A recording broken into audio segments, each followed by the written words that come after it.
conectarnos ahora en Zoom. En la tarde-noche de hoy, martes 1 de noviembre de 2022, le damos una cordial bienvenida a nuestro conferencista invitado, el doctor José Vicente Sánchez Barrera, que como ya leyó Rosita, su extensa hoja de vida y sus logros profesionales hablan de sus calidades humanas y profesionales y de lo que podemos aprender. El tema va a ser la verdadera importancia de las elecciones de 2023 y seguramente van a surgir muchas preguntas del auditorio. Por lo tanto, doctor, le damos la bienvenida. Como le decía la ingeniera Rosita, ya estamos conectados en Facebook y posteriormente colocaremos este video en la sala de YouTube o en la cuenta de YouTube de la Fundación. Y aquí nos acompañan personas que en la medida que pasen los minutos va a aumentar de acuerdo con la experiencia que ya tenemos. El auditorio normalmente lo componen personas de diferentes disciplinas, miembros de las reservas de las fuerzas militares y de policía en los diferentes grados y ciudadanos preocupados por el destino de Colombia. Así es de que toda semilla que usted plantea aquí hoy, doctor, caerá en terreno fértil porque hay mucha preocupación en el país y en este trabajo que realiza la Fundación con nuestra audiencia respecto a lo que está sucediendo y lo que viene con los procesos y los procesos políticos. Pues sin más, doctor Sánchez, bienvenido. El auditorio es suyo.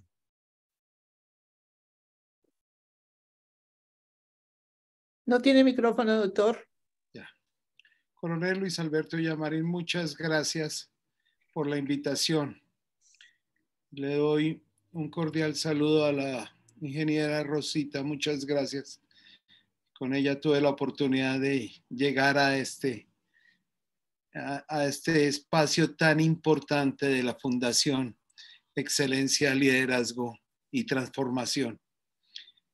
Quiero agradecer inicialmente a todos los exmiembros o quienes conforman hoy la reserva de la Fuerza Pública. En nombre mío, el de mi familia, el de mis amigos y el de todos los colombianos, gracias por sus servicios prestados a la patria, a nosotros especialmente, los ciudadanos que no corrimos esos peligros gracias a su bondad, a su generosidad y a su trabajo. Dios los bendiga siempre. Bien, vamos a las elecciones del año 2023, sabiendo qué fue lo que sucedió en el 2022 y quiénes ocupan hoy el Congreso de la República y quiénes ocupan la presidencia y la vicepresidencia de la República. Es uno de los reveses más grandes que ha sufrido la patria, precisamente porque después de la implementación del balotaje, que es la segunda vuelta electoral presidencial, ocurre este aspecto. Solo dos excandidatos presidenciales lograron superar al que había ganado la primera vuelta. Fue en el año 98 con el doctor Andrés Pastrana, que había perdido la primera vuelta y ganó la segunda. Y en el año 2014, que habiéndola ganado, el candidato del Centro Democrático la perdió frente a Juan Manuel Santos. Bien, ahora vamos a ver lo que sucede hacia el futuro. Las elecciones que se llaman elecciones regionales. ¿Por qué se llaman elecciones regionales? Porque se van a realizar en cada uno de los departamentos y municipios de Colombia. En casos excepcionales, en las comunas, etcétera, donde hay que elegir juntas administradoras locales. Pero en lo departamental está el candidato a la gobernación, candidatos a la gobernación y candidatos a la asamblea departamental de cada uno de los departamentos. Y en los municipios, pues al alcalde, a los concejales y a los ediles en ciertas partes del país. Calculo que van a ser para el próximo año unos 130,000 candidatos. Por una sencilla razón. Hoy hay 23 partidos políticos con personería jurídica. y movimientos cívicos, movimientos ciudadanos, existen en este momento referenciados más de 1.717 en todo el país. Bueno, eso es para saber que la democracia en Colombia es una de las más ricas que hay en el mundo entero. Y la razón es que existe la posibilidad de poder participar de las elecciones a manera de candidato para ser elegido conforme al artículo 40 de la Constitución, siempre y cuando el deseo de cierta colectividad, de un grupo significativo de ciudadanos, recoja firmas para poder ser candidatos. Entonces, para las 1.120 alcaldías de todo el país, alrededor de la mitad o algo más de la mitad son coaliciones entre particulares que conforman un grupo y bueno, le llaman según el municipio que sea, pongamos algún municipio, Arbeláez, Cundinamarca, entonces le colocan por el amor a Arbeláez, movimiento cívico, ciudadano, etcétera, y colocan ahí su candidato a la alcaldía. Para las gobernaciones lo mismo, primero el Meta, trabajamos juntos por Antioquia, bueno, en fin. Bien, el nombre que quieran y se ponen en la recolección de firmas. Esa es otra manera de acceder a cargos públicos de elección popular. Muy bien. Existe para estas elecciones, vamos a hablar de cargos uninominales, alcaldes y gobernadores. ¿Por qué es tan importante? Y así lo precisé para esta elección, es que son directamente después del presidente las dos entidades, alcaldías y gobernaciones, las que manejan directamente el presupuesto de cierta región, de cierto territorio. Por eso es tan peligroso que a estos cargos de elección popular accedan personas que aspiren quedarse con parte del presupuesto o utilicen mal el presupuesto. El único país en el mundo que tiene en la Constitución y en su ley determinado el voto programático es Colombia. En eso estamos de avanzada. Pero ¿qué quiere decir el voto programático? Se ha desdibujado últimamente el voto programático porque se permite que al incumplimiento durante el primer año de ejercicio de alcaldía o gobernación se permita a partir del segundo año de ejercicio iniciar un proceso, un mecanismo de participación ciudadana que se llama la revocatoria del mandato. Bien, pero no solamente es para eso. No se ha precisado y la legislación ha sido flaca en ese sentido, porque el voto programático es el programa de gobierno que presentan candidatos a la alcaldía y a las gobernaciones, que según la resolución, la circular 019 del año 2019, previamente a las elecciones de esa época, también territoriales, el Procurador General de la Nación la emitió diciéndole, ojo, a ese programa de gobierno debe incluirse dos leyes. La ley del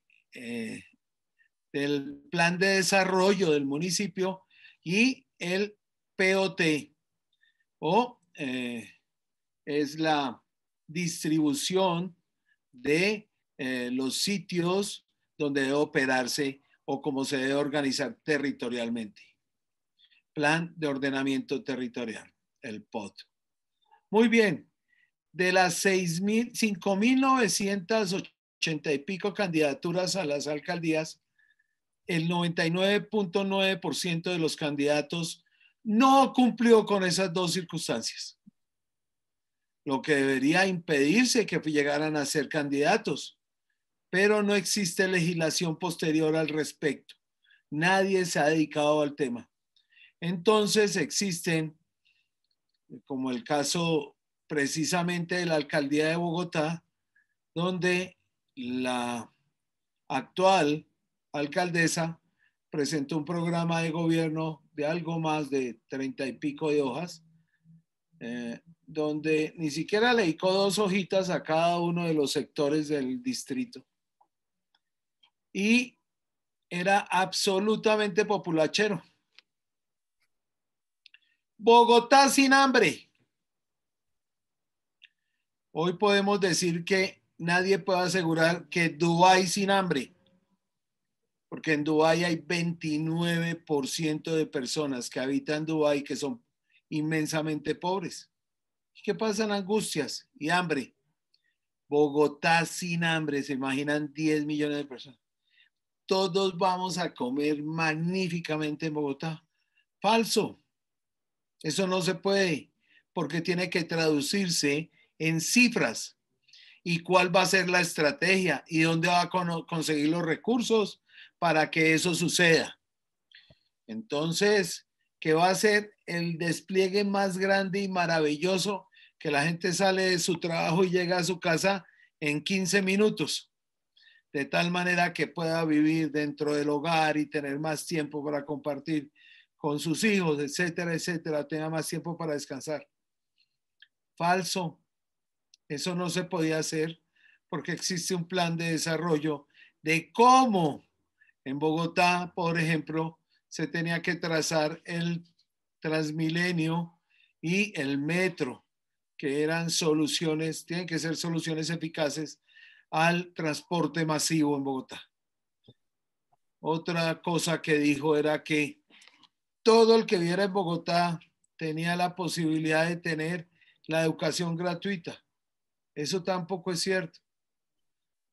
Bogotá con 0 índice de personas que quedaran fuera del trabajo, de desempleados.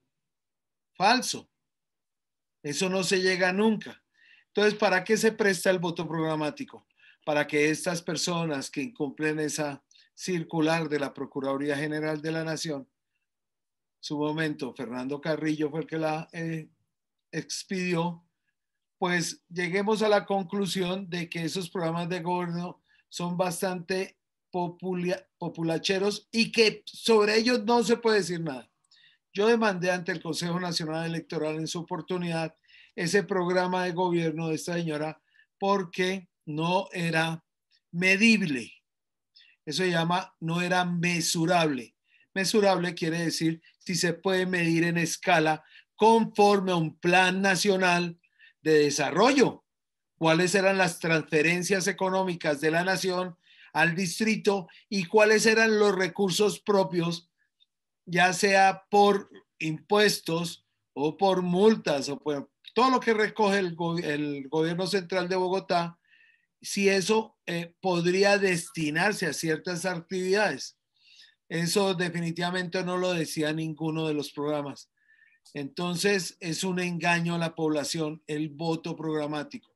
Y después se inicia un proceso de revocatoria del mandato a los siguientes 2 años e inmediatamente pues nos damos cuenta que han sido unos fracasos completos. ¿Por qué? Porque es imposible que ella cumpla. Dice, pero es que yo no lo dije para cuándo. O sea que yo lo puedo cumplir hasta el último día de mi mandato y el 31 de diciembre del año 2023, el que diga que tiene hambre es un mentiroso porque ya todos les cumplí. Bueno, esa es una de las preocupaciones sobre el voto programático del cual la ciudadanía puede hacia el futuro, y eso es lo que queremos, un grupo de académicos, queremos presentar esas demandas cuando no se cumpla el programa de gobierno, no tenga un plan de desarrollo mínimo o un POT, un plan de ordenamiento territorial, de lo que ellos van a solventar. Aquí necesitamos centros de higiene, un hospital un poco más grande donde se incluya maternidad, vamos a construir 3 escuelas, vamos a tener los acueductos veredales, servicios públicos no satisfechos, dónde están, dónde les vamos a colocar internet, la luz, el agua, etcétera. Un programa de gobierno que permita a la gente, que los seduzca las obras que van a hacer en su municipio y no la figura ni el partido político siquiera de quienes aspiran a esos cargos de elección popular uninominales. Bien, ese tema no lo habíamos visto dentro de lo que habíamos hablado, doctora Rosita. Pero bien, arranco por ese porque es uno de los vitales de los cuales la ciudadanía puede exigir y leernos esos programas de gobierno, que además en la mayoría he tenido lo he recibido y me ha causado mucha curiosidad que cuando voy a asesorar un candidato, le digo, ¿dónde está el programa de gobierno? Eso tranquilo, doctor, que eso nos copiamos de alguno y no hay ningún problema y los presentamos. Y como así descarado. Usted tienes que presentar el de aquí porque con base en ese, de las deficiencias que tiene el municipio, cuántas personas son analfabetas, cuántas personas no tienen empleo, cuáles son los servicios públicos insatisfechos. De eso tiene que partir su campaña. No puede partir de otro lado, sino de las deficiencias que tiene el municipio. Pero bueno, eso hacia el futuro tenemos que exigirle al Congreso de la República que lo reglamente como debe ser y exigir de las autoridades que quienes inscriben con esos programas de gobierno los cumplan y que no sean esos seductores de hacer obras imposibles. Tenemos 11,000 elefantes blancos en Colombia, que suman alrededor de unos 30 a 40 billones de pesos. Toda la reforma que aspiraba este señor a sacar tributaria está en elefantes blancos que alcaldes de municipios pequeños quieren hacer un hospital como para una población de más de 100,000, cuando en el municipio hay 7,000. Entonces se meten a construirla y obviamente los recursos no alcanzan porque son municipios pobres en vías de desarrollo y obviamente ahí quedan el ladrillo tirado y bueno, en fin. Entonces esa es la seriedad que tienen que tener hacia el futuro. El peligro grande efectivamente es eso, porque manejan el presupuesto bien grande de la nación, no es el presupuesto quizás general que utiliza el presidente de la República, sino son los presupuestos de todos los municipios de Colombia y el presupuesto de todas las gobernaciones. Esas no se pueden convertir en la plata de bolsillo de los fascinerosos, de contratación, de obras y de otras cosas donde puedan perder esos recursos. Por eso tenemos que estar muy vigilantes de cómo va a ser la inversión y hay que exigírselo de los candidatos. Mal haría que uno de esos alcaldes o muchos alcaldes de ellos pertenecieran a grupos al margen de la ley, ¿no? Porque quieren apoderarse de esos recursos y de esos recursos destinarlos a la colectividad delictuosa que pertenece. Bien, el 29 de octubre del año 2023 se van a llevar a cabo estas elecciones. 4 meses antes se cierran las inscripciones, es decir, el 29 de junio del año 2023 están cerradas las inscripciones para estas elecciones que se nos avecinan. Bien, quienes deseen recoger firmas pueden hacerlo 6 meses hasta 8 meses antes. Es decir, a partir del 29 de octubre pudieron haber empezado a recoger esas firmas por 6 meses y si no alcanzaban pueden pedir una prórroga de 1 o 2 meses adicionales. Deben contar con un grupo de inscriptores y con un gerente. Y de aquí voy al punto clave de esas elecciones. Y es que cada candidato o cada lista debe tener una persona que maneje las finanzas de la campaña. Existe una plataforma que se llama Cuentas Claras. Esa persona apenas se inscriba, lo primero que tiene que hacer es sacar una cuenta corriente en un banco destinado única y exclusivamente para su campaña electoral. y a través de ella se tiene que manejar todos los recursos de su campaña.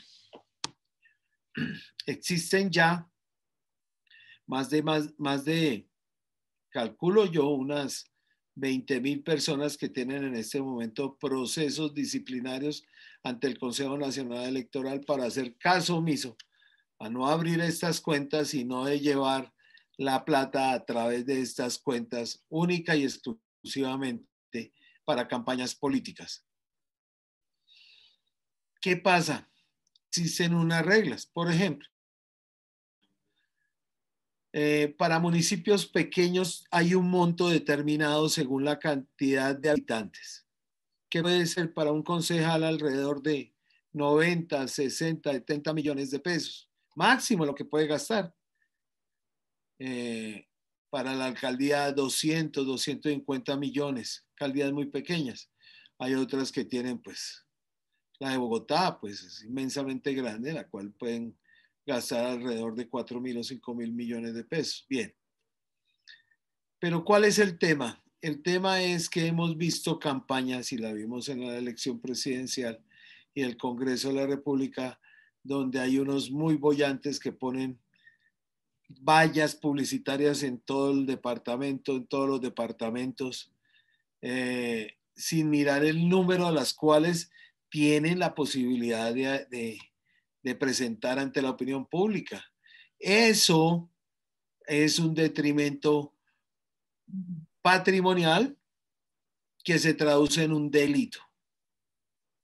Quienes violen los topes que se fija mediante una resolución ante el Consejo Nacional Electoral para las próximas elecciones en el mes de enero, si eso se viola, inmediatamente eso corresponde a un delito de no determinar, no decir cuáles fueron los gastos efectivos que hicieron en cada campaña electoral y puede acarrearles una pena de 4 a 9 años de cárcel.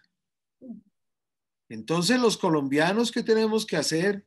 Y las organizaciones civiles y las organizaciones que quieran de veeduría ciudadana, pues mirar cuántas hay en su municipio y contabilizar con otras de otros partidos y demás para mirar si efectivamente están cumpliendo o no con la normativa general. Eso les acarrea multas, ¿no? Y les puede acarrear la pérdida de la inscripción, pero hay que hacerlo y reportarlas en cuentas claras.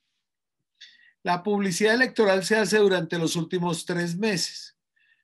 Dice que de 90 días, obviamente 90 días hábiles retrotrayendo, coincide casi en los 4 meses entre la inscripción del candidato, fin de la inscripción y el día de la elección. Esa propaganda electoral ha sido mancillada por el populismo también y ha traído unas consecuencias graves porque ha habido señalamientos entre unos y otros y se convierte ya en una publicidad negativa o en una publicidad negra cuando ese indilgarle obedece a delitos. Entonces esto ya se convierte en unas peleas entre candidatos que conlleva a sus seguidores a mantener esas también disputas por la alcaldía. Grave, grave asunto. Eso tiene que eliminar y demandarse ante los medios de comunicación. Ya se abrió la brecha absolutamente de redes sociales, donde las redes sociales implica que efectivamente, según la Corte Constitucional, a través de ella también se puede adelantar procesos electorales. Y hay que ser muy cautelosos en la forma de hacerlo. O señalar, poder tomar copia de lo que dicen algunos cuando se incita a la violencia o a cualquier otro delito. No existe nada más peligroso para una campaña electoral que esté inmiscuido dinero del narcotráfico y armas. Cuando se somete a las personas por la medio de la violencia, la intimidación, eso viola los principios generales de toda democracia. Y cuando se compran los votos, pues peor. Entonces, si ya no hay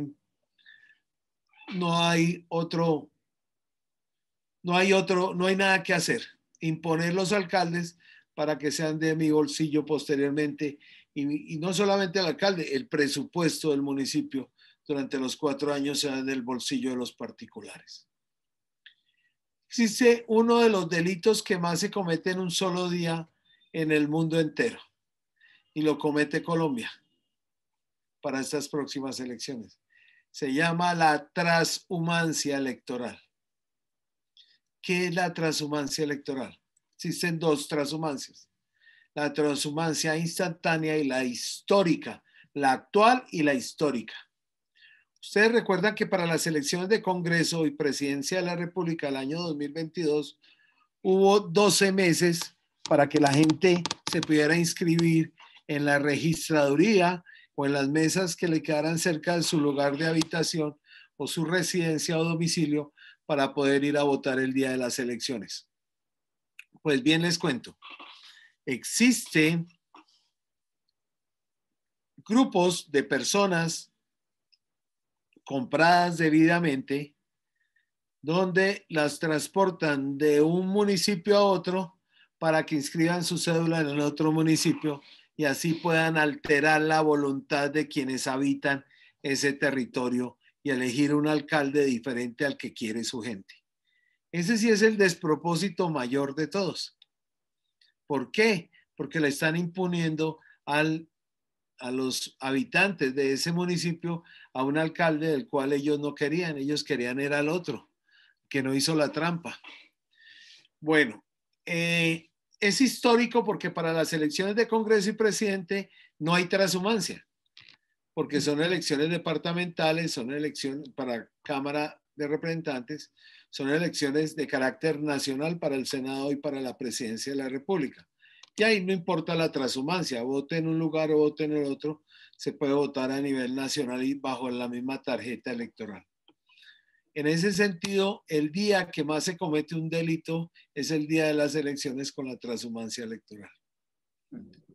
Es un mecanismo del cual algunos flojos candidatos que no han trabajado lo suficiente por sus comunidades, les toca contratar los servicios de transporte y de gente de otros municipios para traerla ahí y obviamente que voten ahí y después regresarlas con alimentación y con algo de dinero, pues imagínate, toda una tramposada.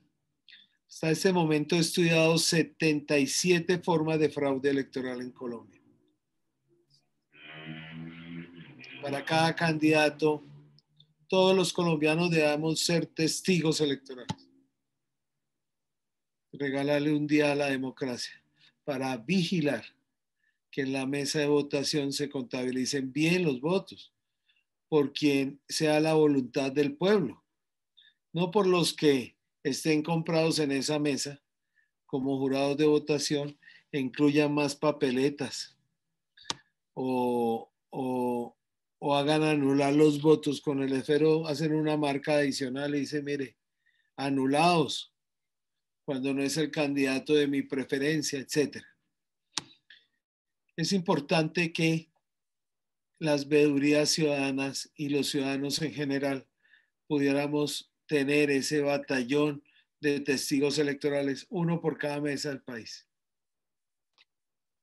Alguien que compre los votos para que se los incluyan ahí en las mesas de votación, pero no efectivamente, sino en los formularios E14, E24 y E26.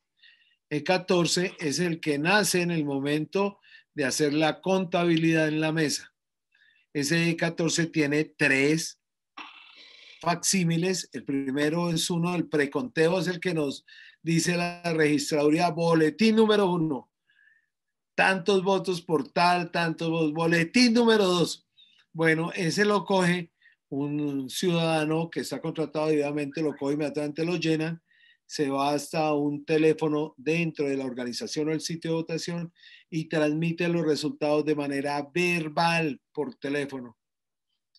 De ahí que ese no tiene valor jurídico, tiene valor solamente informativo desde la Registraduría Nacional del Estado Civil, a través de la Registraduría, los medios de comunicación de nuevo.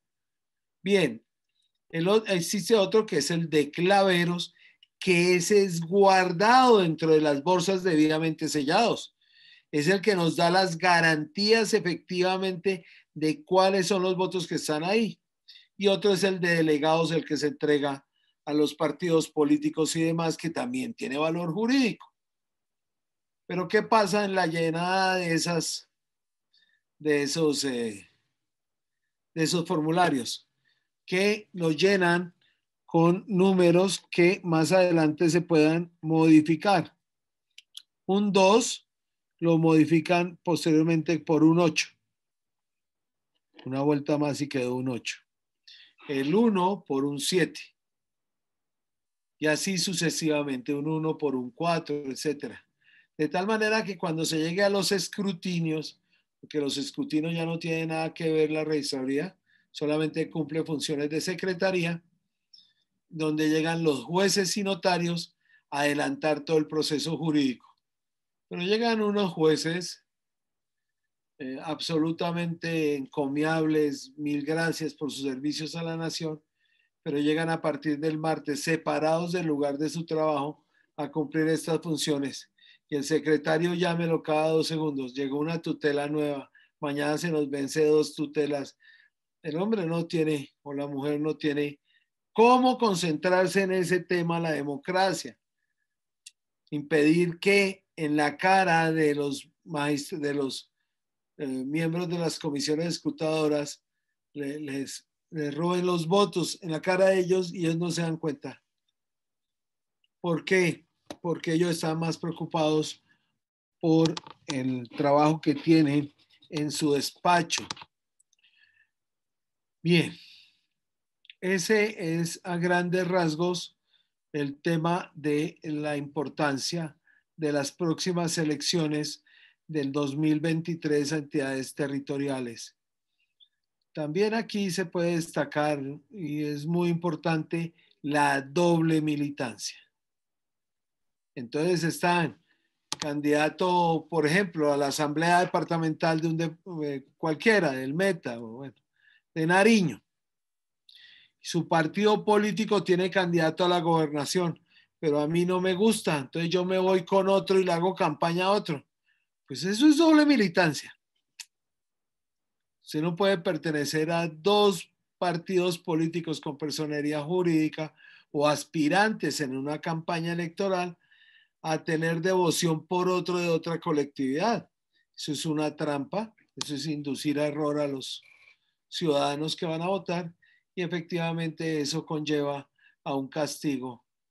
Si se hace antes de hacerse las elecciones con la revocatoria del mandato, si es posterior a las elecciones, ya un proceso de nulidad electoral subjetiva ante el tribunal o ante el Consejo de Estado, como sea. De los tribunales es algunos de única instancia y otros de doble instancia, dependiendo el número de habitantes. Si el número supera 70,000, entonces habrá doble instancia. Si es menos de 70,000, única instancia, que viola el bloque de constitucionalidad. ¿Cuál es el bloque de constitucionalidad? Son los tratados internacionales suscritos por Colombia debidamente que son de preferente aplicación a los de la Constitución y la ley. Si un tratado internacional como el de los derechos políticos es infringido, ese prima sobre cualquiera de las aplicaciones de la Constitución o la ley en Colombia. Por eso digo que ese viola los principios del derecho o de los derechos políticos internacionales que gozamos todos los colombianos en ese sentido. Bueno, hay otros temas muy importantes, como es el de los avales, los coavales. Entonces se volvió muy de moda tener 5, 6, 7 avales de todas las diferentes colectividades. Eso restringe que otras personas puedan aspirar. Es preferible tenerlas todas reunidas en un solo candidato, de tal manera que no haya ni el más mínimo, ni la más mínima posibilidad de que ese partido que está en coaval pueda otorgarle ese aval a otro competidor mío. Bueno, y las componendas que se hacen en materia electoral con respecto a esas alcaldías. Hay que mirarla con lujo de detalles posterior a la posesión del alcalde nuevo o de la alcaldesa nueva. Bueno, no sé si quieren ustedes algún otro tema importante tratar. Hay un tema que es muy importante que son las inhabilidades. De pronto para algunos de los que estén aquí en este momento en el auditorio y quieran saber si están o no habilitados. El Consejo de Estado y la Corte Constitucional han establecido 4 formas de mayores inhabilidades para aspirar a cargos de elección popular.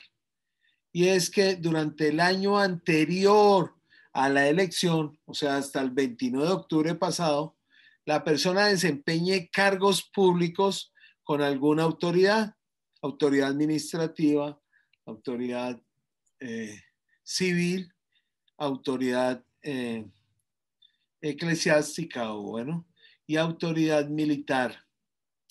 Eso lo que implica administrativa, o sea, el que maneja los recursos del Estado, etcétera, porque eso le permite a la persona tener una ventaja frente a los demás que se van a presentar para el mismo cargo. Por eso debe renunciar previamente. Y está la otra que me faltaba, que era la del parentesco. Entonces, si su tío, su tía, su papá o su mamá o alguno de sus hijos, uno de sus hermanos, tiene un cargo donde ejerce autoridad, obviamente induce a la gente sobre la cual tiene esa autoridad a que voten por su sobrino, su hijo, bueno, en fin, o su hermano o su sobrino, para que voten las próximas elecciones por él. Para evitar eso, obviamente salieron el régimen de inhabilidades, incompatibilidades y conflictos de intereses. ¿Para qué? Para que efectivamente nadie tenga ventaja sobre otro candidato, ningún candidato tenga ventaja sobre otros con respecto a su condición personalísima o al de su familia. Ese es otro tema importantísimo que se debe contemplar para las próximas elecciones. Ingeniera, ¿qué ha dado su servicio? Muchísimas gracias, doctor. Está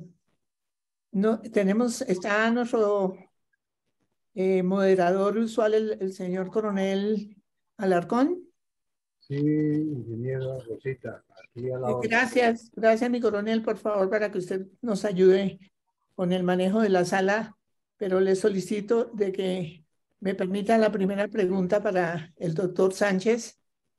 Y es que me llama la atención que dice usted que nuestra democracia es muy rica, de gran riqueza, porque tenemos 23 partidos políticos y 5.800 y no sé cuántos candidatos inscritos. Bueno, yo no sé, usted es el experto y me dirá si eso se llama riqueza o inmadurez política en las personas o en los ciudadanos colombianos. Y la segunda, doctor, es cuando un partido se va a inscribir por primera vez, ¿solamente lo puede hacer en el momento de elección de Congreso? ¿O se podría en cuerpos colegiados a nivel departamental y municipal, como simple inscripción sin poder registrar candidatos?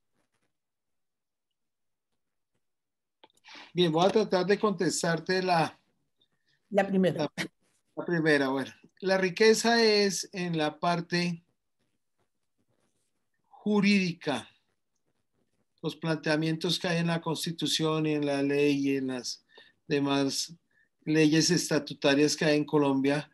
El solo artículo 108 de la Constitución Política de Colombia es inmensamente rico frente a todos los demás países del mundo. Todo eso, lo jurídico, lo legal, lo constitucional y el bloque de constitucionalidad se cumpliera en Colombia, seríamos absolutamente una democracia pura, la cual es muy difícil de encontrar en el mundo. Tiene muchas deficiencias, pero la de Colombia, por lo que hay en este momento, es inmensamente rica jurídicamente y nos ha mantenido en democracia pues más de 200 años, ¿no? Aquí solamente hubo un golpe militar que no se le llamó dicta blanda, sino no dictadura, sino dicta blanda, del general Rojas Pinilla, además que fueron 4 años de absolutamente un tipo increíblemente fabuloso para hacer obras en el país. La 26, el aeropuerto, bueno, en fin, hizo todas las mega obras. Imagínate, el hospital militar es una belleza y es una obra de ingeniería de la cosa más absoluta, donde no se quedó con un solo centavo, hizo todas las obras que necesitó, mega obras, 4 años. Le ganó a todos los demás. Entonces no podemos hablar de una dictadura. Y hemos mantenido esa democracia durante tanto tiempo, sin que en otros países adolecen muchísimo. Han habido 14, 15 eh, eh, personas que han llegado al poder y se han quedado en ella durante decenas de años, etcétera, usurpando el poder y haciendo bellaquerías. No, Colombia no. Ha sido una democracia hasta ahora no mancillada. Por eso es importante toda esa riqueza jurídica alrededor. Y falta es aplicarla, porque es que además, ¿quiénes la manejan? Los colombianos. Y los colombianos tenemos una tendencia hacia, hacia no las cosas rectas.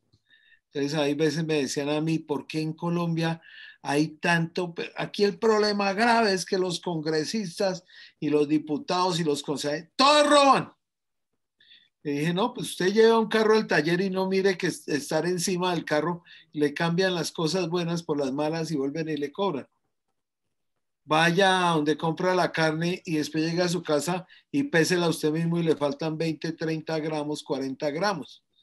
Coja un taxi y le toca uno mirar el taxímetro y dice va a 1000. Y uno dice, ¿pero por qué? Porque tiene el muñequito. Y va uno a otro y donde dice fecha de vencimiento tiene un sticker encima porque le han modificado la fecha del vencimiento para poder vender un producto que ya está vencido. Y cuando nos damos cuenta y miramos, cuando le contrata a un abogado inescrupuloso, le dan un anticipo y no cambia de teléfono, no vuelve a aparecer, se roba la plata.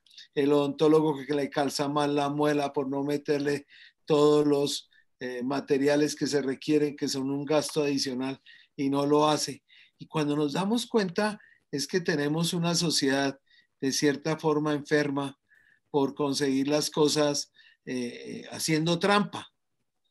Entonces uno se imagina esto, ¿cómo es posible que los profesores de los colegios estén adoctrinando a los muchachos en vez de dictarles ciencias, geografía, matemáticas, preparándolos para la vida? No, los preparan para salir a hacer marchas.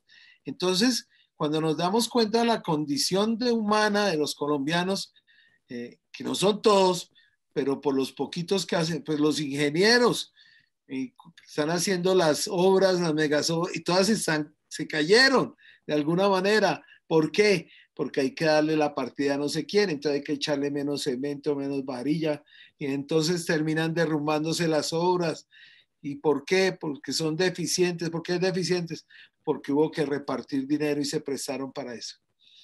Definitivamente salimos todos los días a buscar nuestro pan diario de cada día con nuestro trabajo y encontramos esas dificultades. Ahora, ni hablar del sector público. Llegar a una oficina del sector público, que lo atiendan a uno bien y rápido y eficiente, es casi que imposible. El que está ahí en la condición de empleado público, algunos tienen ya dicho, ¿no? A mí me dijeron que tenía puesto, no que me tocaba trabajar. Entonces, esas dificultades nos enfrentamos a todos los días, y no solamente el sector público, no solamente los congresistas, no solamente el presidente de la República, los ministros, etcétera, los gerentes de departamentos administrativos y demás. Es la generalidad de los colombianos, cualquiera que sea la actividad que desarrolle, donde pueden hacer la trampa la hacen, desafortunadamente. Por eso es necesario que se restablezca en Colombia cuando éramos la Atena Suramericana éramos gente absolutamente bella, gente muy cordial, gente muy decente y honrada, tal que cual. Y aquí el único problema, la verdad, el único problema que tenemos es la falta de justicia. Si nosotros tuviéramos realmente la justicia, todos los que hacen todas estas trampas estarían fuera de la sociedad, metidos en una cárcel como pasa en un país en Centroamérica. Todos los que le hicieron la maldad a ese país están hoy presos y los que están libres están pidiéndole que por favor los perdone. Yo no los perdone, primero pague por todo el mal que le hizo a la sociedad y ahí sí. Pero es que nosotros rodeados ya de ampones que los amnistían y otros devuelven a las calles a hacer las mismas tramposadas. El juez que no mete a la cárcel el que viola a una niña, pues a los 2, 3 semanas encontramos al mismo tipo habiendo violado a 2 mujeres más o a 2 niños más.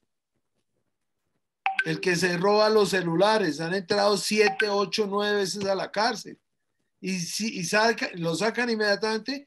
¿Y qué tiene que hacer? Volver a robar celulares. No hay nada más que hacer. Entonces, esas personas tienen que separarlas de la sociedad. Un país sin justicia es un país absolutamente inviable. No hay posibilidad.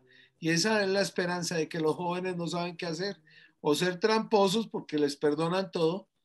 Me quedo con plata, hago lo que quiera, etcétera, mato, robo, secuestro, etcétera, y no me pasa nada, no voy a la cárcel, donde no opera la justicia. Ahora, problema tan grave que los mismos, algunos, a los cuales también les agradezco y desde aquí les mando un importante saludo a los jueces, a los abnegados jueces y magistrados honrados de este país.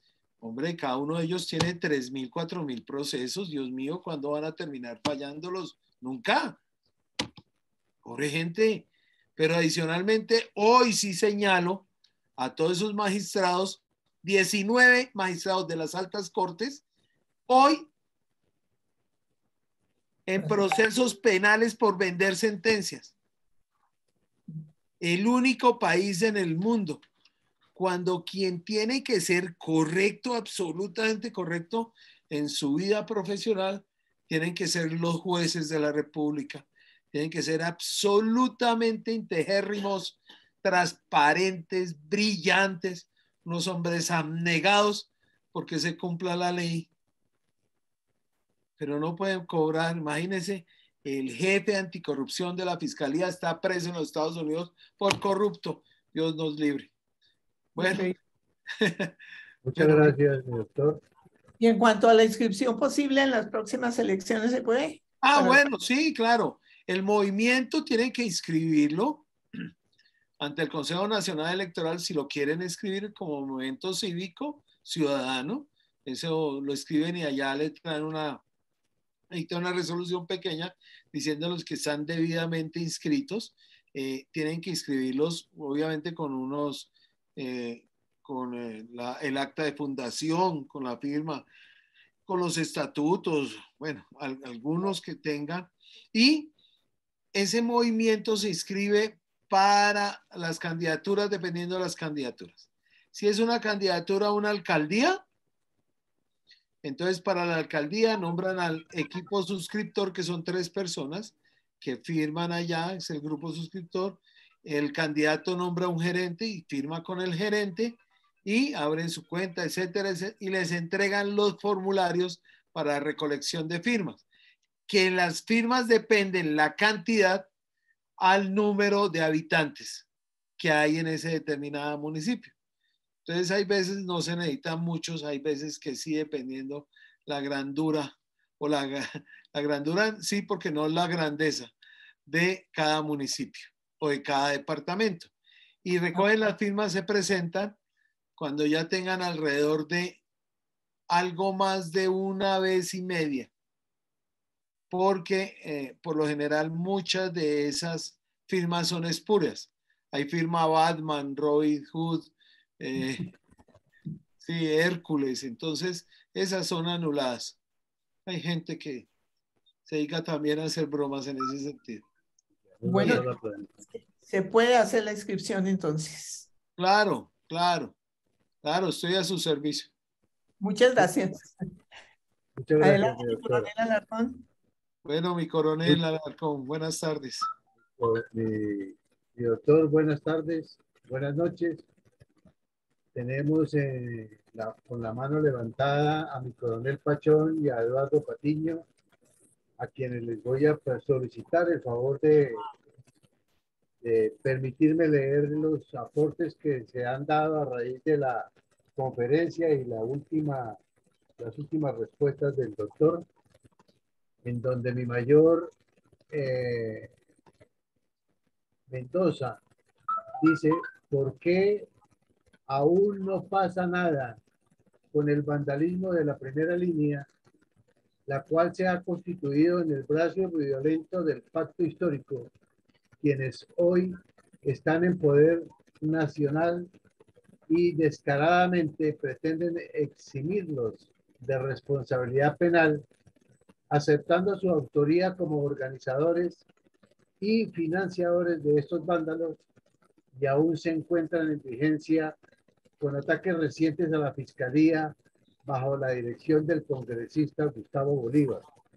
Y le agrega una segunda pregunta: ¿de qué manera los participantes de en los comicios electorales gozan de la transparencia en los resultados por parte de la registraduría y sus entes de control?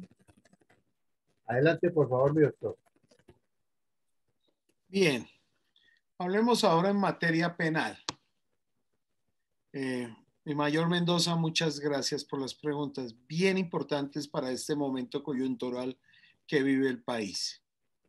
Los autores de los desmanes y de los atentados contra la vida de la fuerza pública están a buen recaudo en la cárcel.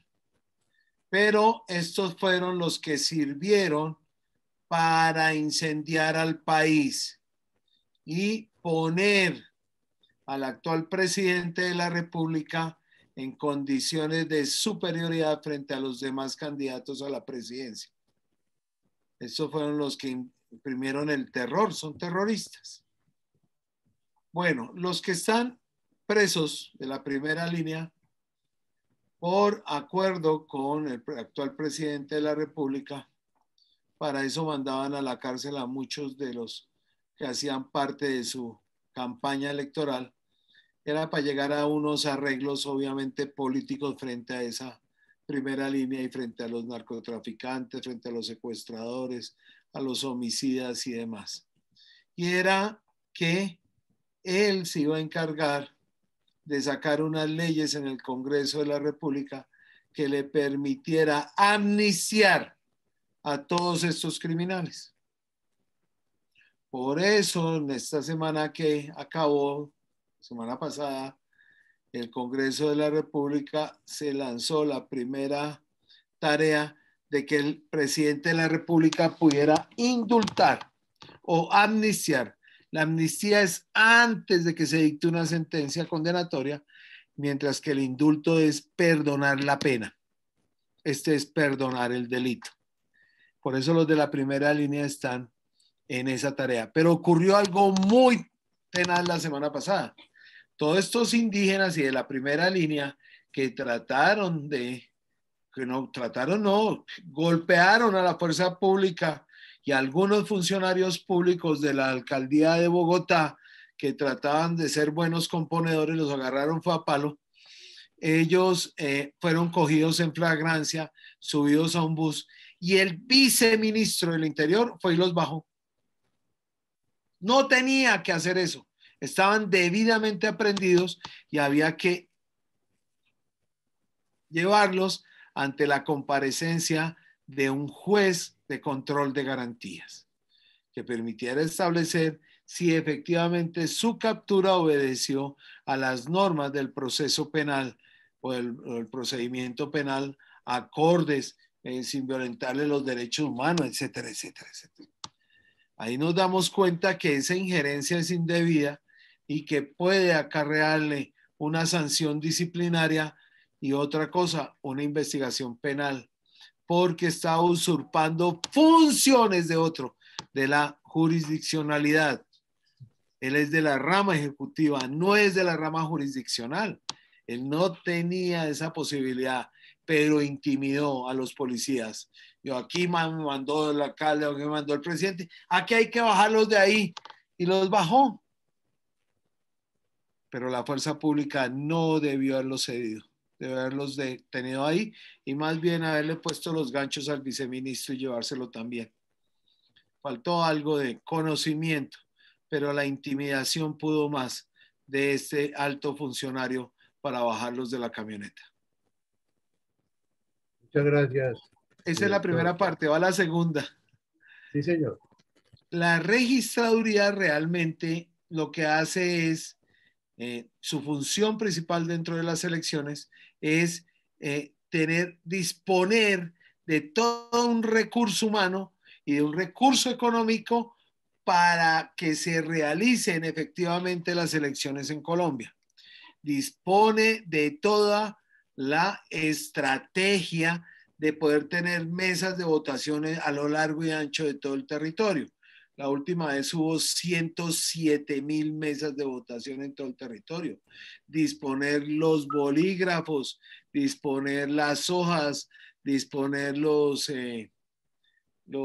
formularios E1, E2, E3, las urnas, el sitio donde se puede votar, conseguir los sitios donde se puede votar con los colegios, con las universidades, etcétera, etcétera, en centros comerciales, en veredas, etcétera. Y contrata también el papel de las tarjetas electorales que tienen que tener imprimirle con, por ejemplo, con la código de barras para establecer de qué mesa y a qué puesto de votación corresponde ese voto. Bueno, en fin, eso es lo que se dedica a recibir las inscripciones de los candidatos a lo largo de todo el país, a clasificarlos, a hacer los concursos para saber en qué sitio del tarjetón quedan los partidos políticos. En fin, ese día ellos tienen una importante, antes de las elecciones tienen una cosa muy importante y es escoger dentro de un software dedicado para eso, nombrar los jurados de votación. Los jurados de votación nacen o de los partidos políticos y de los movimientos ciudadanos, donde presentan ante la registraduría un listado de nombre de personas con número de cédulas que pertenecen a cierta institución, sea de persona jurídica de carácter público, de carácter privado, si es de los partidos es de carácter privado exclusivamente, de colegios privados, de jardines infantiles, las profesoras, etcétera, de grupos amigos del barrio Timisa, pues ahí están todos los amigos del barrio Timisa y ahí están en una organización y ellos se dedican a ayudar, entonces ahí se les manda eso y la registraduría los involucra en la escogencia de los testigos electorales, de los jurados de votación, perdón. Si hay 109,000 y son 6 por cada mesa, estamos hablando de 654,000 personas aproximadamente que cumplen esa labor. No es nada, no es nada fácil, ¿no? Los escogen. Bueno, esa es otra de las tareas que tiene. Pero el día de las elecciones, la registraduría solamente se encarga de vigilar que efectivamente los procesos se lleven a cabo. E inmediatamente, a partir del día siguiente, se encargan de ser secretarios ante las comisiones escrutadoras.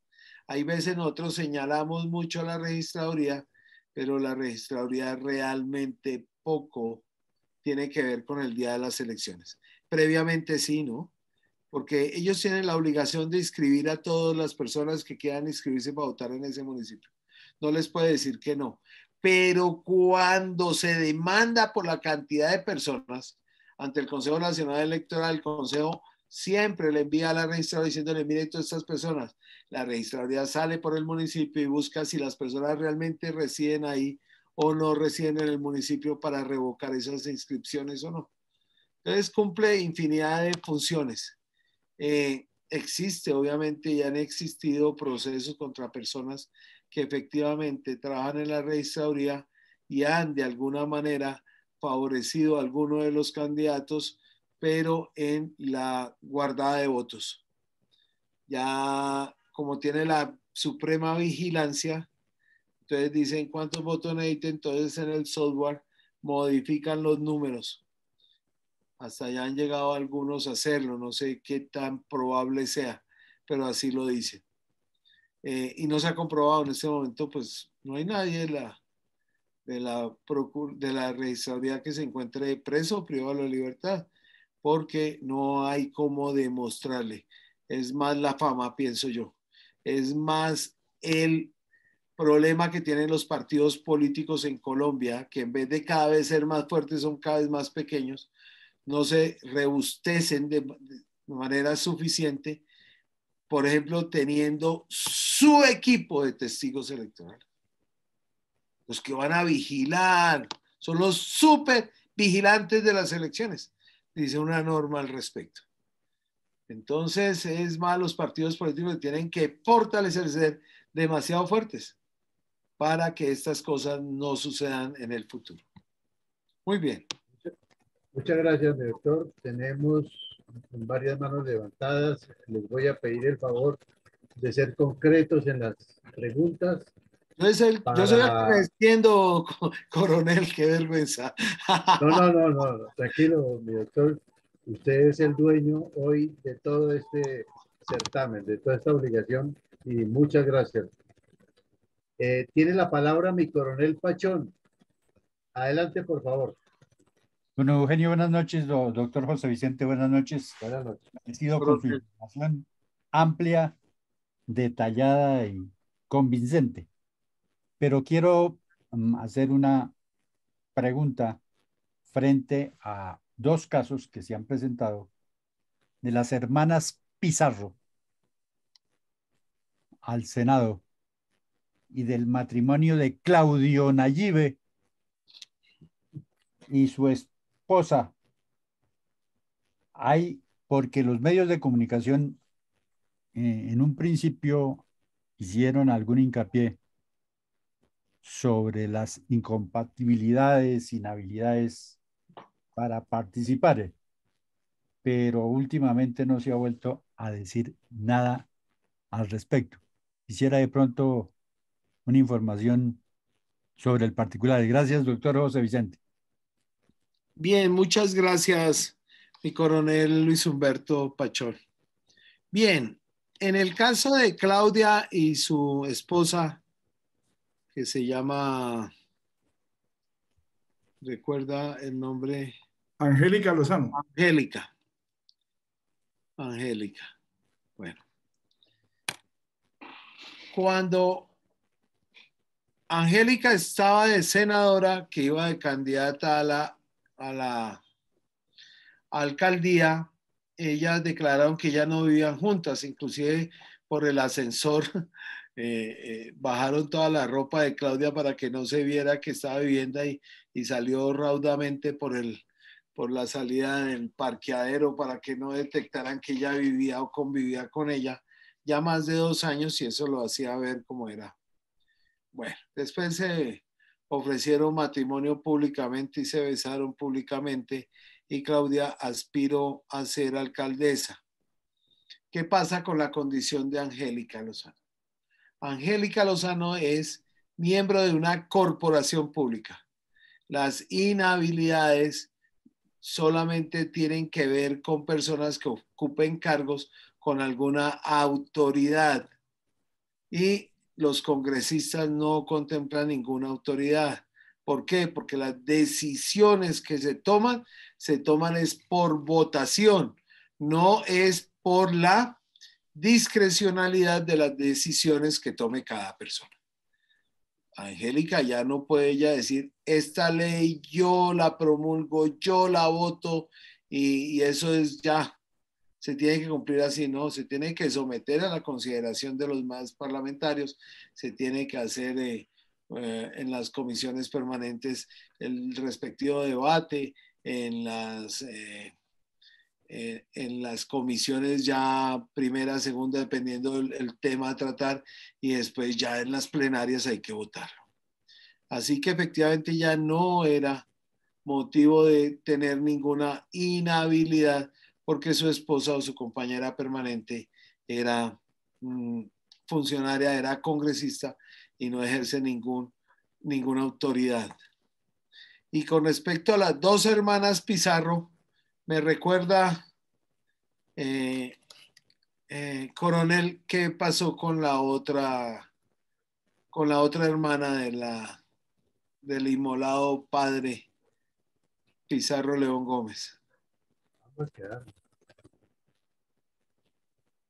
El coronel Pachón. Es que no lo tengo en el radar. No, No, pues solamente es la información de prensa que obtuve. Pues la verdad que no sé qué vínculos, pues en un principio decían que eran hermanas procedentes del mismo padre, pero que no podían ser juntas. Candidatas por el mismo partido, imposible. Ahí está la inhabilidad. Aunque dos hermanas sí pueden ser candidatas a una corporación pública de elección popular, siempre y cuando sean de diferente partido político. Porque no se puede cercenar el derecho político a ser elegido, artículo 40, por el hecho de que mi hermana también le guste la política, pero esté en otro partido político. No está en el mismo mío. así Exactamente, está. ese es el tema. Bien. Gracias. Muchas gracias. Tiene la palabra, a ver, mi coronel Carvajal.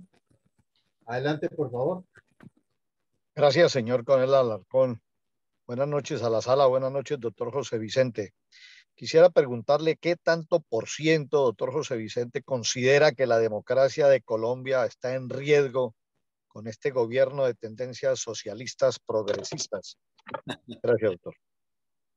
Bueno, mi coronel Luis Alfonso Carvajal, muchas gracias por su pregunta. Le pegó al perrito. Mire, de pronto les voy a enviar para que miren dos programas que sostuve, uno específicamente en un debate en Red Más Noticias con dos senadores del Pacto Histórico con respecto a las reformas políticas y reformas electorales. La reforma política en Colombia solo se adelanta si se va a modificar la constitución política de Colombia respecto de las normas que políticas se refieren. Y la segunda, que era la reforma electoral que ellos pretendían hacer, la iban a hacer a través del nuevo código electoral. Nuestro código electoral data del año 1986, 4 o 5 años antes de la actual Constitución Política de Colombia. Obviamente es obsoleto para lo que más adelante se pudo determinar en la Constitución Política de Colombia. Inclusive ese código habla de papeletas. Las papeletas ya no se usan en Colombia, sino las tarjetas electorales. Y hay otros ítems ahí curiosos, interesantes. Muy bien, mi coronel Carvajal. El tema principal y la angustia es que permita al gobierno nacional no haga exhaustivas las investigaciones ni permita que la autoridad pública deje que se compren votos, de que el hecho de no ir a buscar a quienes hoy delinquen con el narcotráfico, esa plata provenga y se entregue a los ciudadanos a cambio de los votos en determinados sitios de Colombia donde la actividad delictual es propia de ese lugar. Entonces la angustia es esa, una. ¿Por qué? Porque todo eso tiene retorno. ¿Y cuál es el retorno? La plata del municipio, que es la plata de todos. Ese es el retorno que van a tener. Y el otro punto es efectivamente la angustia que este gobierno no impida que la fuerza pública cuide a los ciudadanos con respecto a al tema de violencia o al tema de armamento, etcétera, en determinadas zonas del país, porque allá mandan los que tienen los fusiles y los que tienen las ametralladoras y demás. sea, hacer política con plata y con armas no es fácil, es facilísimo. Cualquiera lo puede hacer. Impedirlo es el objetivo. El gobierno nacional no sé hasta qué punto tenga esa voluntad de defender al pueblo colombiano. Por eso es muy importante las organizaciones cívicas, civiles, etcétera, que puedan poner ese dedo en la llaga de tal manera que podamos exigir del gobierno nacional mayores controles al respecto y haya una supervigilancia. Ese es el tema principal. Y el otro es que pretendieron, el que yo les voy a enviar, pretenden hacer listas cerradas, hombre, mujer, y entonces volvimos al bolígrafo. Entonces, para ser parte de una colectividad hay que poner una plata para que lo dejen a uno entre los 5 primeros renglones. Entonces, se va a volver es un negocio. Eso es absolutamente nefasto. Ya se les cayó la reforma al Consejo Nacional Electoral porque le querían dar dientes jurisdiccionales al Consejo Nacional Electoral cuando el Consejo Nacional Electoral es eminentemente administrativo. Esa sí fue un exabrupto enorme, pero se les cayó en el Congreso. Se les cayó también la mayoría de edad a los 16.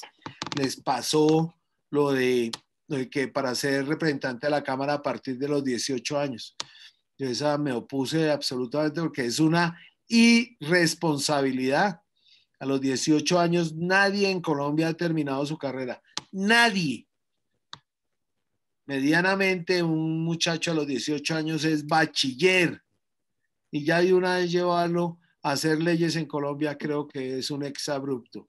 Por eso se había calculado la edad de los 25 años de tal manera que la persona hubiera podido terminar su universidad y al menos tuviera una especialización o una diplomado, etcétera, que le permitiera tener unos conocimientos universitarios y así hubiera podido graduar de la universidad, al menos, ¿no? Pero no, ellos quisieron bajarlo a los 18, quedó, solamente llevan 2 debates, son 8 debates, vamos a ver si eso termina pasando. Pero si no, hay que demandarlo ante la Corte Constitucional, porque eso es un exabrupto contra el pueblo.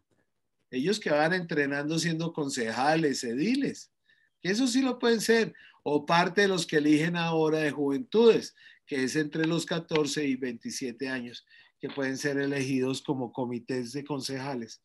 Obviamente no tienen funciones, pero pueden ir haciendo el ejercicio paralelamente a los concejales de cada uno de los municipios. Muy bien, muchas gracias, coronel Carvajal, muchas gracias. El coronel Giraldo tiene la palabra. José Vicente, buenas noches. Buenas noches. Dentro de los 23 partidos que usted mencionó, no encuentro por ninguna parte el pacto histórico, encuentro la Colombia humana, que es la de Petro. A pesar de eso, este señor con el pacto histórico sacó el Congreso que sacó y salió presidente. La pregunta es, ¿cómo es posible que con una creación de un grupo que se llama Pacto Histórico, que no existe como partido, hayan logrado eso y no ha pasado absolutamente nada en este país, haya sido presidente y haya sacado las mayorías que sacó? Y la segunda, ¿cómo unos policías no van a estar asustados con un director general de la policía acompañando al ministro del Interior? Los dos no tenían que estar allí. Y por eso es que yo he dicho siempre que hubo una invasión del poder ejecutivo en el poder judicial. Y ese procedimiento de los policías era totalmente claro y transparente. Y el general y el ministro del Interior y el ministro de Defensa deberían ser llamados a un control político con moción de censura, y ese general arrodillado debería renunciar por honor, por interferir en un procedimiento policial y no respaldar a sus hombres. Gracias. Bueno, mi coronel Jairo Armando Giraldo, muchas gracias por esa aclaración. Perfectamente es lo que usted dice.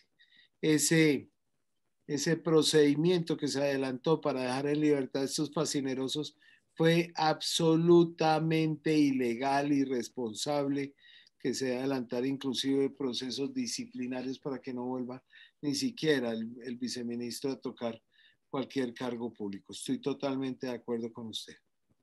Voy a hablarle del pacto histórico, cómo nació. El pacto histórico tiene 7 partidos con personería jurídica juntos.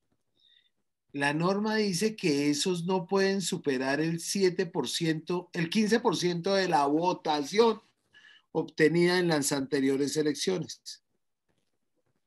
Usted recuerda que Petro dijo que él había sacado 8 millones de votos en la anterior elección presidencial y que por lo tanto el Colombia Humana, movimiento que lo avaló, debería tener personería jurídica.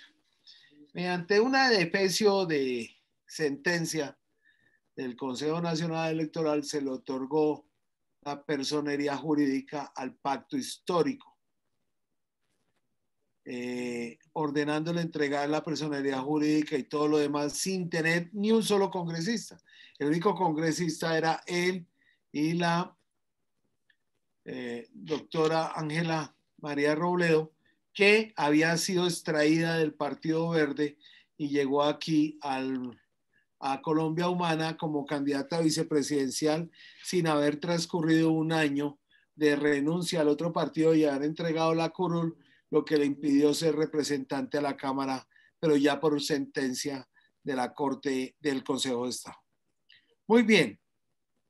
Colombia Humana es un movimiento suprapartidista, pero si usted saca 8 millones de votos frente a 20 que hubo hace 19 algo, que hubo en el año 2018, quiere decir que ese 8% representa más del 40% de la votación de un país.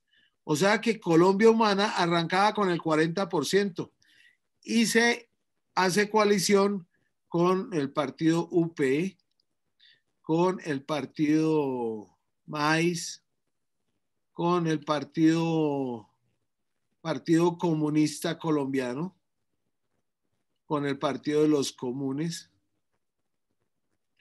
¿con qué otro partido? Bueno, el Partido Verde era con el de Antioquia, el exgobernador de Antioquia. Bueno. Sí. Fajardo. Fajardo, sí. Bueno, ahí son 5. No me acuerdo cuáles eran los otros 2. Bueno, bien. Eran 7 partidos políticos. El Polo. El Polo Democrático y Colombia Humana. Ya se me había faltado ese.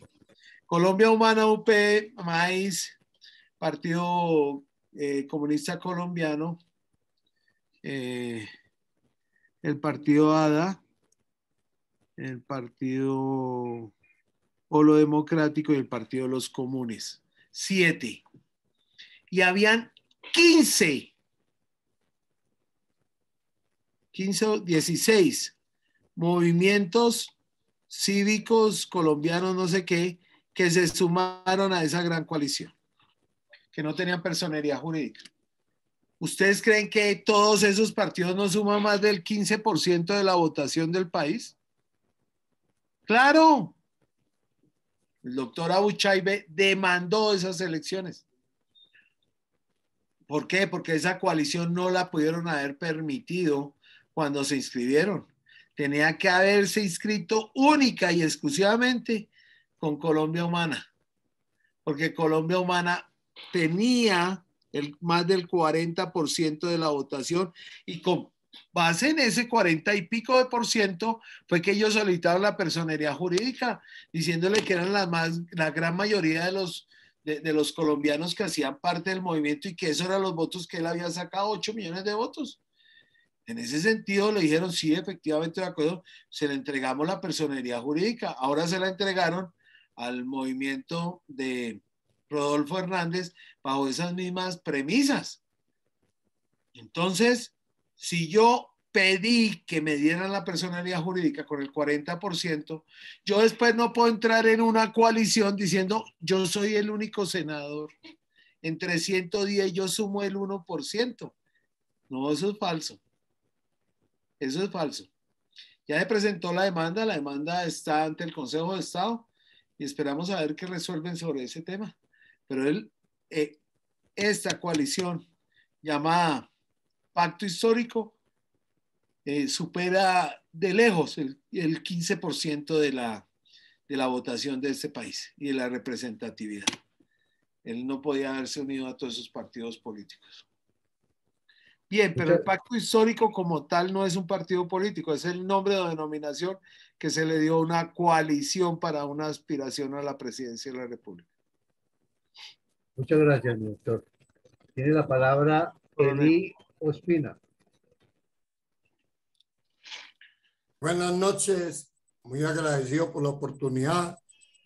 Saludar a nuestra única mujer en el panel hoy, la ingeniera Rosita Medina, con sus buenas alocuciones. Doctor José Vicente, mucha información, mucha ilustración. Todos los días me enriquecen más. Estoy feliz, me dan ganas de volverme a meter a estudiar porque no he estudiado, pero ¡ánimo!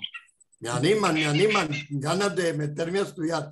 Doctor, yo tengo en su transcurso de su charla o exposición, habló de la posibilidad de presentar una propuesta o una propuesta de proyecto de ley donde el Senado reglamente las propuestas o los programas de gobierno de los diferentes candidatos. Yo preguntaría dos cosas.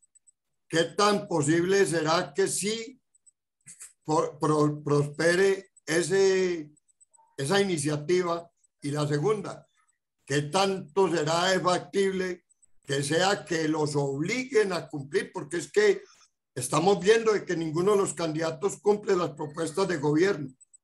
Yo no voy a mencionar nombres propios ni nada, pero personalmente no estoy arrepentido.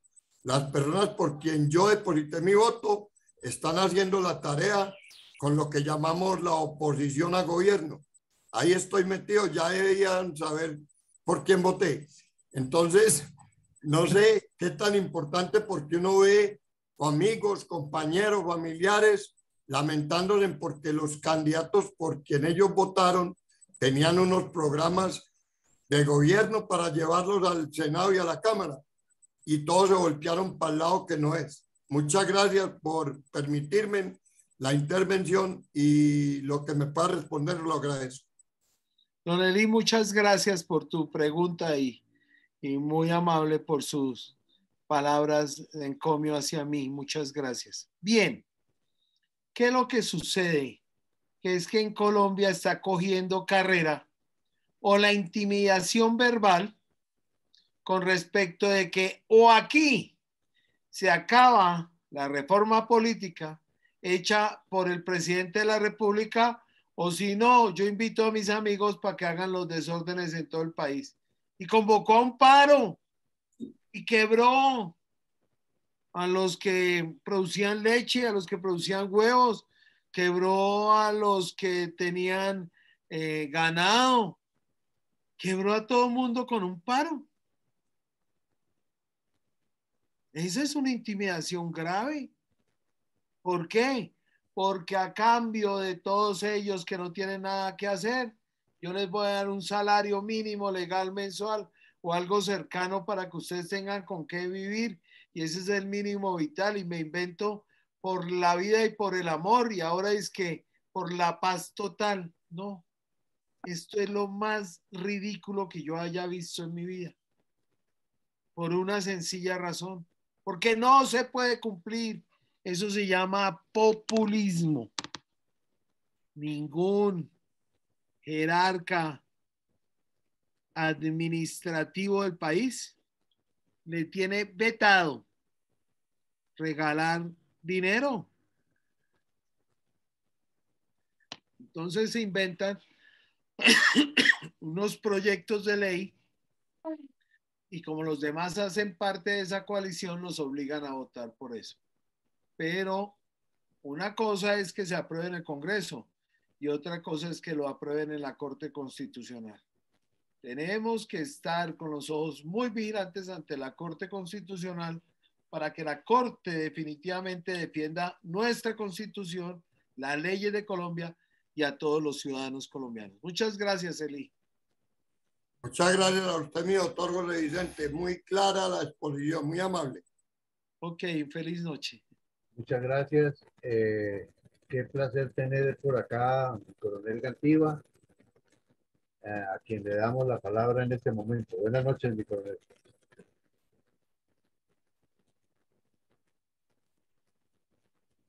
Buenas noches y muchas gracias, doctor José Vicente. Buenas noches. Me ha quedado una duda en relación con la pregunta que se hizo anteriormente y era la relacionada con la senadora Angélica Lozano y la alcaldesa mayor de Bogotá. Porque, pues, yo leí en alguna parte, y no sé si interpreté mal, pero si no podían ser dos personas con un parentesco o con una unión permanente o temporal, no podían ser elegidos popularmente para cargos públicos simultáneamente. ¿Eso es correcto, doctor, o no? Bien, bueno, tengo que hacerte, coronel, muchas gracias por estar con nosotros. Coronel Diego Gantiva, muchas gracias. Mira, es lo siguiente. Angélica ya era senadora de la República y las elecciones para Senado y elecciones para alcalde se hacen en 2 periodos diferentes. Recuerda, ahorita se eligieron a los senadores y en otro año se eligen a los alcaldes, gobernadores, concejales, diputados y ediles. Bien, ¿qué era lo que pasaba? Que si la senadora era Angélica, ella podía ser candidata a la alcaldía como sucedió. Pero ahora lo contrario. ¿Qué sucede? Que siendo alcaldesa de Bogotá una, la otra aspire al Senado de la República. Para mi real saber y entender, estaba inhabilitada. Pero ¿qué dijeron? Que como ella venía siendo senadora y no es la primera oportunidad que se presenta, eso no constituye una ventaja frente a los demás senadores. Pues claro que sí la constituye. Imagínense la alcaldesa de Bogotá que maneja, imagínense 150 billones de pesos, 120, 130 billones, no va a tener la disponibilidad para ayudarle a su consorte en ganarse una curul en el Senado. Pero esa fue la decisión que se tomó. Yo te digo que un país sin justicia, ese es un país inviable. Y cuando se tuerce en favor de la política, peor, o sea, no, las sentencias no tienen que ser apolíticas, se tienen que mirar las pruebas y cómo se probaron las pruebas y con base en ellas fallar. Muchas gracias, coronel Diego. Un cordial saludo y un fuerte abrazo. Gracias, doctor. Muy amable. Muchas gracias. Tiene la palabra mi coronel Iván González. Gracias, mi coronel. Doctor José Vicente, quizás esta es una pregunta o una inquietud de un hombre más bien bastante neófito en el tema, pero tengo la siguiente inquietud.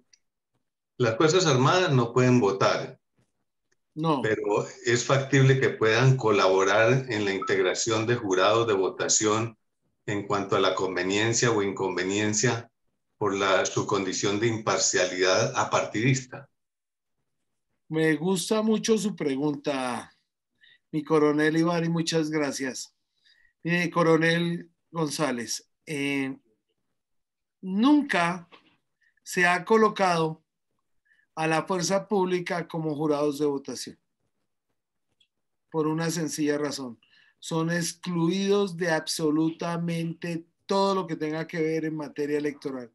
Exclusivamente los llaman para mantener el orden público, el cuidado de los bienes del Estado, de los ciudadanos colombianos en época electoral, de los votantes, el cuidado de los puestos de votación para que no les coloquen allá unas minas o unos explosivos y hagan volar a todo un lugar de votación. Pero nunca los han colocado como jurados de votación. pienso que han sido excluidos absolutamente de toda actividad electoral. Pero los que ya dejaron porque el listado lo tienen que mandar un mes antes, 2 meses antes de hacerse la inscripción, tienen que mandar el listado completo de quiénes son de las fuerzas públicas que no pueden votar.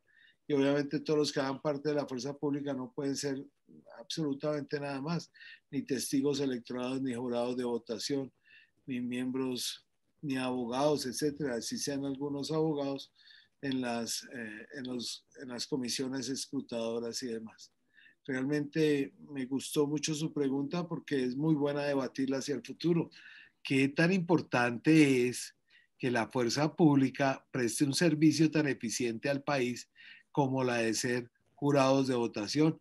Al menos uno por cada mesa. Son Gracias. 6. Que vengan de cualquier otra parte de los demás. Basta que uno sea honrado porque es de la fuerza pública para que se les caiga todo ese andamiaje tan monstruoso que es de cometer delitos en las mesas de votación. Me gusta mucho su propuesta, coronel Iván. Muchísimo. La pondré en consideración a partir de ese momento en el Colegio Electoral Colombiano. Gracias, doctor. Muy amable. Muy bien. Gracias, mi doctor. Tenemos en el chat una apreciación, un aporte de Eduardo Patiño que dice: es que el pacto histórico es una coalición interpartidista como la Alianza Verde y la Alianza por Colombia. Yo creo que la nueva tendencia política va a ser las coaliciones interpartidistas. Ya lo han demostrado las 2 últimas elecciones presidenciales. Totalmente de acuerdo con usted. ¿Cómo hicieron ellos? Lanzaron un candidato o varios candidatos, precandidatos a la presidencia para que esa coalición se realizara. Como ese es el tema, pues obviamente ahí se cumplió y los que quedaron ahí, los demás candidatos, pues entre esos estaba la actual vicepresidencia, Francia Márquez, y el exgobernador de Nariño. Entonces, lo que veo es que hacen esa estrategia para que pueden llegar a una coalición todos esos grupos. Pero esos grupos superan el 15%. Definitivamente es bien grave. Muchas gracias, bueno, mi doctor. coronel. Tengo una última intervención de un sargento. ¿Cómo no? De un sargento que está fuera de Colombia, de Bogotá, y entonces tiene algunas dificultades. Sin embargo, nos ha dejado la pregunta aquí. Por motivos de ubicación no puedo omitir mi intervención por audio y cámara. Mi pregunta es: para la creación de nuestro partido político, de acuerdo a la ley, según la ley dice que se necesitarían 50,000 firmas mínimo, y dentro de mi conocimiento, dentro de mi desconocimiento, me gustaría saber si alguno de los aquí presentes ya se encuentran organizando los requisitos exigidos para la creación de nuestro partido de la Reserva. Gracias por su atención. Bueno, bien. Ese partido político, dependiendo las firmas, dependiendo del sitio donde vaya a funcionar. Como este no es de carácter nacional, este movimiento partido basta con que se cree y se inscriba ante el Consejo Nacional Electoral, y donde vayan a tener candidato a las alcaldías o a las gobernaciones o a los consejos municipales de determinado, allá mismo se saca las firmas en esos municipios. Eso es correcto. Y ya después se consiguen los votos máximos que tienen las firmas mínimas, máximas que se tienen que recoger, por ejemplo, para una lista al Senado, serían 50,000 porque es de carácter nacional, esa es la máxima. Entonces se recogerían 50,000 de la lista que previamente ustedes elaboren para el Senado de la República y listo. Ya con eso, si le avalan 50,000 como mínimo, ya con eso, sí se necesitaría más de 400,000 si quieren tener candidato presidencial. Ahora, si ganan el Senado, inmediatamente sacan el 3% de la votación válida para el Senado, inmediatamente les entregan la personería jurídica. Y ya después piden esa avales nomás. Muchas gracias, mi doctor. Mi coronel Alarcón, ¿me permite hacerle una pregunta al doctor? Claro, con mucho gusto. No te vi la mano levantada, pero Sí. señor, mi general Urueña, por favor, adelante.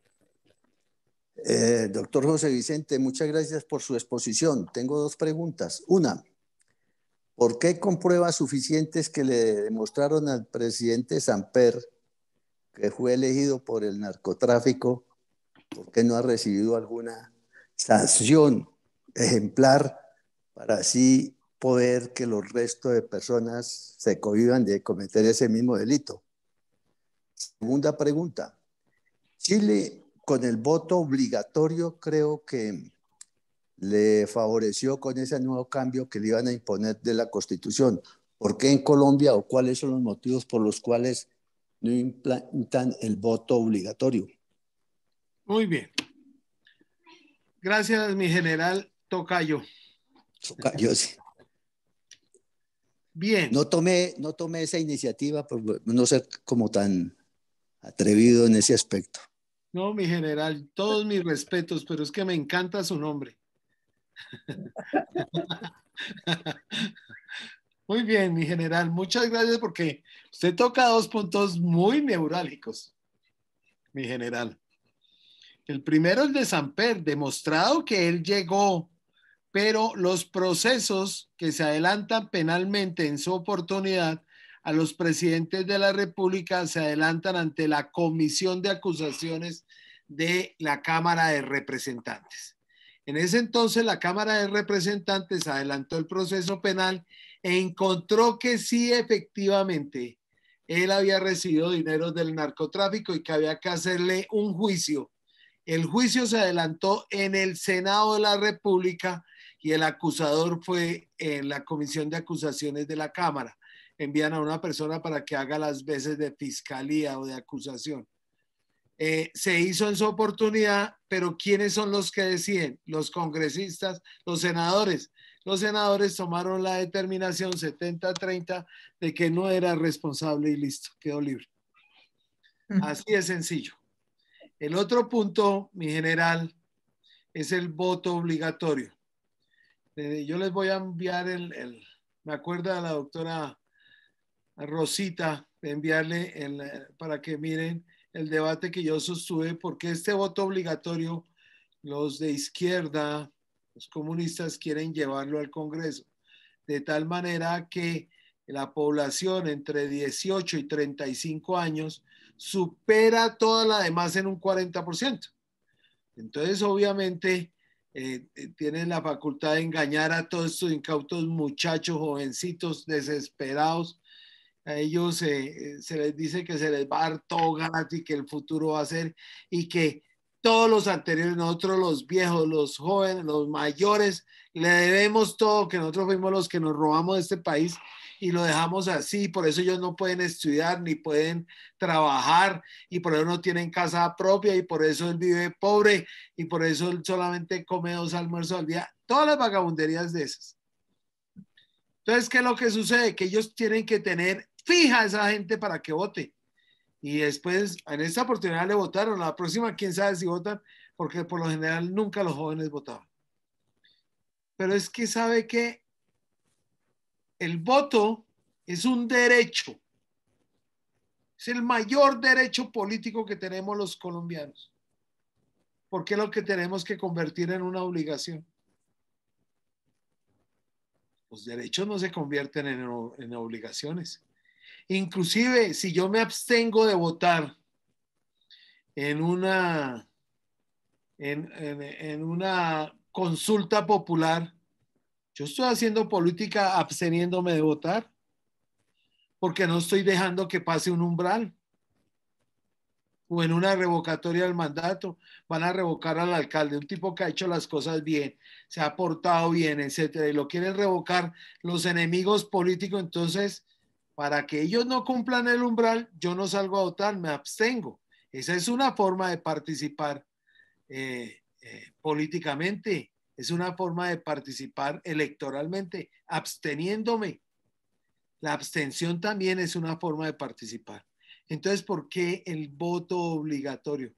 El voto obligatorio traería unos desastres enormes para Colombia. Ya los trajeron en Venezuela. Allá el voto es obligatorio. Ahora, ¿qué pasa con las personas que no voten obligatoriamente? Que lo impongan. Ese ya no pasó, ¿no? Ese fue uno de los que yo derroté al pacto histórico. Y no voté porque ese día se enfermó, le dio un dolor de estómago, no pudo salir de su casa, no pudo ni ir al médico y entonces tiene una sanción pecuniaria y durante los próximos 4 años no puede entrar a un puesto público, ni sus hijos pueden entrar a un colegio público. Bueno, ¿cuáles son las sanciones? Serían espantosas, mi general Urueña. Muchas gracias, doctor. No, muy claro. El voto obligatorio no, proscrito totalmente. Es correcto. Muchas gracias, doctor. Muy agradecido. Mi general, un abrazo inmenso. Me encanta y me sigue encantando su nombre. Vamos a ser buenos amigos, mi general. Es correcto, doctor. Está muy bien. Muchas gracias y feliz noche, mi general. Igualmente. Mi estimado doctor, tengo una última intervención que me voy a permitir leerla porque viene desde fuera de Bogotá, donde tenemos también amplia audiencia, no solo a nivel nacional, sino internacional, y hay mucha gente saludándolo y felicitándolo. Gracias. El señor Richard Areiza dice lo siguiente: respetado doctor José Vicente, ¿cómo se puede hacer parte del Colegio Electoral Colombiano? Un saludo desde Armenia. Es el abogado. ¿Cómo se tiene que qué? ¿Cómo se puede hacer parte del Colegio Electoral Colombiano? Ah, no, una solicitud de inscripción al Colegio Electoral Colombiano que está por internet. No necesariamente tiene que ser abogado porque lo hicimos multidisciplinario. Figúrese que en materia electoral caben los ingenieros de sistemas, que son los que hacen los cómputos de votos y demás, son los que hacen los software para contabilizar votos y demás.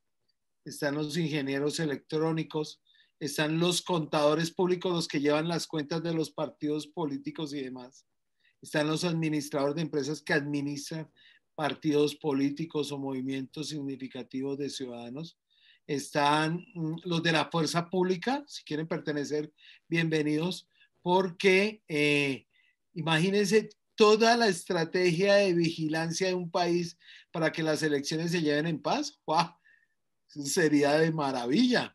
¿Cómo ir a dictar a través del Colegio Electoral Colombiano las experiencias que han tenido en estos temas?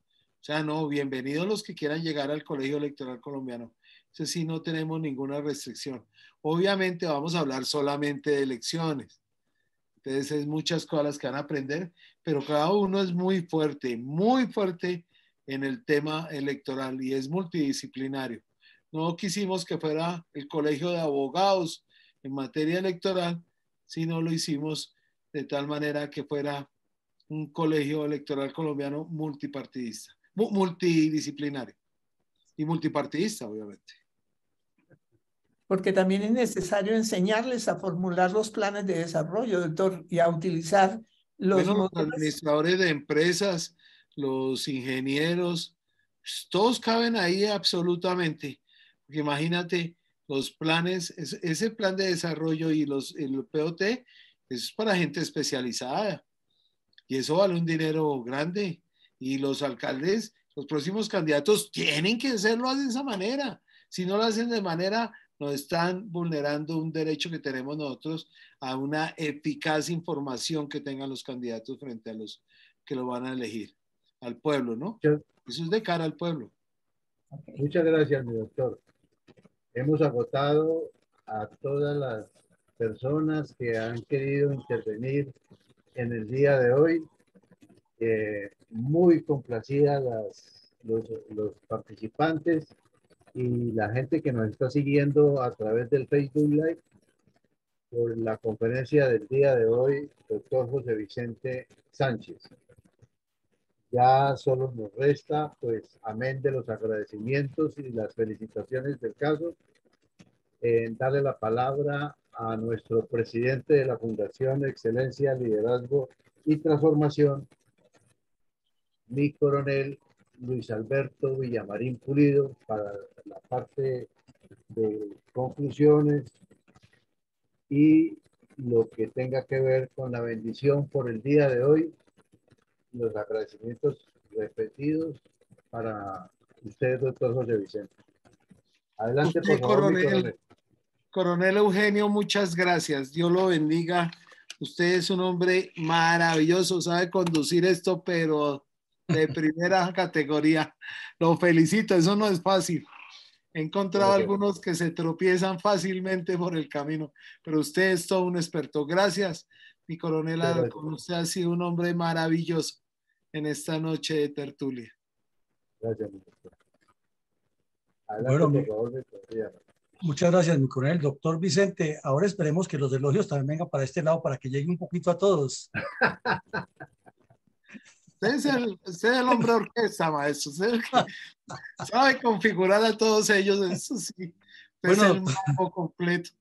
Entonces, en nombre de la Fundación Excelencia, Liderazgo y Transformación, le presento nuestro agradecimiento y desde luego que lo que nos comentó Rosita, de antemano queremos seguirlo molestando, doctor, porque esto es un tema que preocupa y ya que usted nos ofreció su apoyo y gracias a Andrés Usuga que nos contactó, estamos muy complacidos en tenerlo, doctor. Pues primero, reconocer su sapiencia y su conocimiento de toda la hermenéutica jurídica, pero además hacerle un reconocimiento especial por la forma como usted maneja el auditorio, el carisma que tiene, su forma de expresar, cómo mantiene completamente hilado el auditorio con lo que lleva y va diciendo las cosas con una pedagogía y una metodología que llegan y deja el mensaje.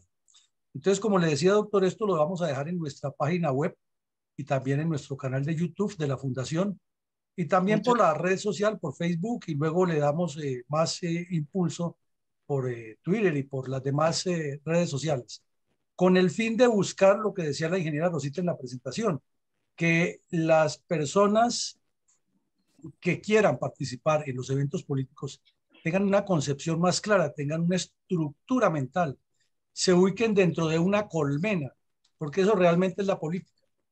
El señor Mao Zedong decía que la política es como la guerra pero sin sangre y que la guerra es como la política pero con sangre, o sea que demanda estrategia, táctica, técnicas, maniobras, acciones ofensivas, defensivas, retrógradas, de guerra combinada y todo lo que usted le quiere encontrar a la ciencia militar.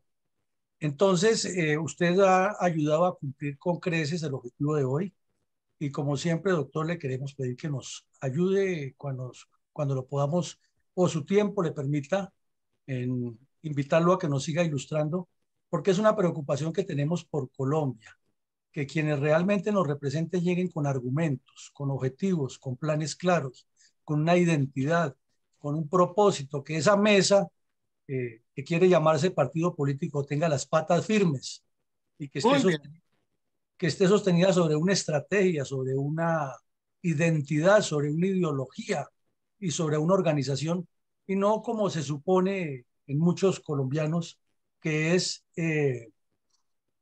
armar un grupo de WhatsApp y llamar a todos los amigos y decirles, voten por mí, que yo llego allá y después les abro el camino. Y de ahí no pasamos. Entonces creo que la solución es primero formar identidad, formar grupo, formar concepción. Y todo esto que usted nos ayuda a hacer valiosísimo, además con su conocimiento y su mensaje, su forma de transmitirlo, nos coadyuva mejor. Pues a todos agradecerles la asistencia e invitarlos mañana que continuamos con otro evento importantísimo que vamos a hacer, que son las condiciones para ser militante, un ejercicio de la familiarización del proyecto que tiene la Fundación y cómo concebimos a un militante. Y en la mañana continuaremos con la reconstrucción de la memoria histórica aún no contada del conflicto armado en Colombia. Llegaremos a la edición número 228 y es tan aterrador este conflicto que no hemos cubierto ni el 5% de todo lo que pasa.